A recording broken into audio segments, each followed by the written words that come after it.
The Commission, after they disagreed with the 2022 presidential election results, have today submitted through their lawyers that the chairperson isolated them from the verification and tallying of the results. And as Elizabeth Atieno now reports, lawyers of the four commissioners today responded to a question addressed to the dissenting commissioners by the 7-judge bench.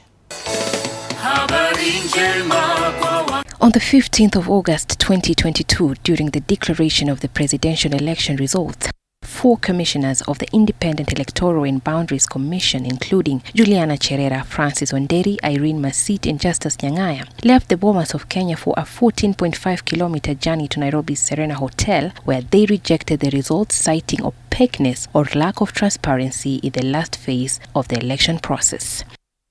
The split within the commission was seemingly one of the areas of interest for the judges, who sought to understand the reasoning behind it and its impacts, if any. On his part, Judge Isaac Lenaola sought to establish whether the walkout of the four commissioners was an afterthought, and if the four commissioners could prove that there was a problem in the commission months before the August polls. Again, there were protests, but the commissioners took the firm view that it would responsible for them to let their infightings be made public for fear of eroding public confidence in IEBC during an election year.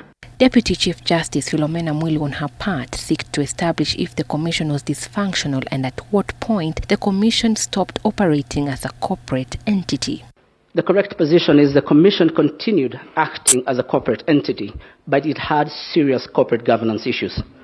And this is confirmed by the fact that they were able to deliver a general election, they were able to train presiding officers, so the Commission continued working as a corporate entity with the Secretariat and the team behind it. Chief Justice Martha Koome wanted the dissenting commissioners to identify steps taken after the issues arose and why the display of the presidential election results suddenly stopped. When you look at the replying affidavits of these four commissioners, all say the same thing. That public display was stopped by the chairperson, and they requested him to resume the display of the results, and he declined.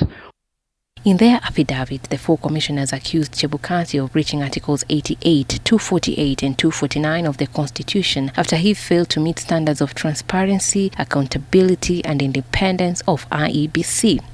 The four commissioners, expected to serve a 6-year term, were appointed in September last year to replace Commissioners Consolata Nkatha, Margaret Mwachanya, Paul Kurgat and Roslina Kombe, who resigned after the 2017 polls marred the nullification of the presidential election outcome by the Supreme Court. Elizabeth Atieno, TV 47.